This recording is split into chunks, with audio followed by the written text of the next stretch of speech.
Assalamu alaikum wa rahmatullahi wa barakatuh. Akkam naga jirtanii fayyaa keessanii nuti naga jirra alhamdulillahi rabbil alamin. Akkuma jirtanii nageenya rabbi rahmanni isaa isinirraa jiraatu isiniin jecha har'a viidiyoo ergaa bareedaa qabu tokko isinii qabadhee dhufeen jira. Hanga dhumaa yoo dhageeffattan barnoota baay'ee guddaa irraa argattu ni jaalattu. Kanaafi isa isinii qabadhee dhufeen jira. Daawwattoota kiyyaa isin immoo yaada keessan jalatti barreessaa. Isinin jedha itti aansee immoo like share subscribe gochuun dagatina. Maalinni seenaa dhugaa irra hundaa'e waan yeroo dhihoo kana bara kana keessa uumamerraa waan dhagahe tokko waan baay'ee garaana nyaatee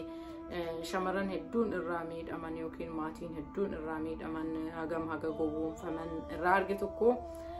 daawwattoota kiyyaaf share godhatee qabadhee dhufeen jira. Waan isin jettanii na simattan hin beeku maatii eegataane wanti kun isiniif barnoota qabatee waan dhufeef gorsa kennaan immoo wal ilaallata normaalii gorsumaayyuu jechuudha. Wantichi isaa ni jaalattan jedhee abdiin qaba. Akkan dheerannee kutaa lama godhee isiniif goolobaa isin immoo itti fufee yookiin immoo itti fufeen isa jedhu naa barreessitu jechuudha. Akkaataa isin jaalattanii ni xumura. Kanaafuu mata dureen isaa maatii tokkotu ture, nama lamaa ol barnoota qabu tokko ture. Maatiin kun osoo ijoollee lamatu ture maatii osoo seenin ijoollee lamaan kun waliin baratanii osoo waliin baratanii wal qo'achiisanii jireenyi isaanii adeemsuma keessaa gara jaalalaatti jijjiiranii sana booda maatiin isheen jaalanne maatiin isaa immoo jaalatanii kanaafuu inni fudhatee gara Finfinneetti galateenii jechuudha. Amma fudhatee gara Finfinneetti yeroo galateenii jedhu kana jireenya eegalanii mana kiraa keessa jireenya eegalanii yeroo mana kiraa keessa eegalan kana warroonni isaanii mana kireessan kun hedduu arrabsanii dararanii hin jibbanii takkaa mana fincaanii guute jedhanii takkaa ifaa akkana guutan jedhanii hedduu hiraarsanii osuma akkastaanuu daa'im takka argatanii mana oduma jijjiiran manni hunduu akkasuma waan akkasiitu mudataanii ilaalcha faamiliin qabaatuuf warri mana isaanii kireessu kuni osuma akkastaanuu mana kiraa akkanaa kana keessan jiraannu daa'ima teennalleen hiraarsinu ka jedhurraa ka'anii maal godhanii faamilii isaa waan isaan jaalataniif qarshii 40,000 faamilii ofirraa liqeeffatanii mana lafa bitatanii mana baay'ee xiqqoo taate mana baay'ee dhibboo taate ijaaranii yeroomaaf keessa morma kaatan kun kiyyaa akkana godhanii mana jecha hin qabne kan dhuunfaa isaaniitti galanii osuma akkastaanuu cinaasanii suuqii banatanii baay'ee xaaratanii baay'ee hojjetatan waan ta'eef walii galtee wal jaalallee waan jiruuf soo gidduu kana keessa faamiliin isiillee araarameen ilmoo argannaaniin garuma hundaanuu maatiin jaalatee jarri sun bultii ofii oofuu eegalanii mana ofiillee adeemsa keessa bal'ifachuu eegalanii suuqa waan banateef suuqiin tirfii galii galchuu fi eegalee achuma keessaan qarshii faamilii isaarraa liqeeffate sanillee ni deebisee jechuudha. Qarshii 40,000 qarshii 40,000 kana deebisee suuqan hojjetaa jireenyi isaanii bareeda ta'e mucaan isaanii kan gafaa dhalattee guddattee mana ofii lammataa fooyyeffatanii yeroo jedhan mucaa lammataa argatanii jara lachuu shamara jechuudha. Sana booda akkasuma jara guddisaa manni isaanii guddaa lafti bitatan guddaa waan ta'eef duubaan kilaasii hedduu ijaaranii jechuudha akka sarviisii mana biraa. So mana biraan ijaaranii akkasumatti osoo jedhanuu mucaa sadaffaallee argatanii warra ijoollee sadi shamarran sadi qabuu ta'anii jechuudha. Mana kana kireessuu eegalanii jechuudha. Mana isaan kireessan kana nama hin fuune nam laaxi ta'ee nam dhiiraatti kireessanii yeroo kireessan kana wanti nu mudate mana kiraa duraan dabarsan keessatti isaan wantoonni hedduun isaan mudate waan jiruuf wanti nu mudate kun nam biraa hin mudatini nam biraa irra hin gahini. Kanaafuu warroota mana keenya kiraa keessa galaniif warroota mana keenya kireeffatanii galan ijaamtuudhaan ilaallu yookiin akka nama kireeffateeti ilaallu akka faamilii goonee ilaalla jedhanii itti dhiyaatanii rileeshiniin isaanii akka faamilii ta'ee walitti dhufeenya gaarii qabaataatiin turanii mana isaanii keessaa namni yeroo gallakkisu iddoo biraatti jijjiiramee dalagaan isaa iddoo biraatti jijjiiramee yookiin jireenya ofii biyya biraa yoo godhe qofa gibbii isaanii gallakkisee qabaa'u maaliif walitti dhufeenyi isaanii akka maatii waan ta'eef jechuudha. Gaafkaan osuma akkas taanuu namni wayii namni biraa namni dhiiraa gibbii isaaniitti galee dallaa isaaniitti kireeffatee galee namni kunillee akkuma kaawwanitti waliin jiraatee waggaa dheeraa eega wajjin jiraatee booddee gaaf kaanii ani haadha waameenii ani mana keessan gallakkisuun hedaa biyya biraatti dalagaa argadhee jira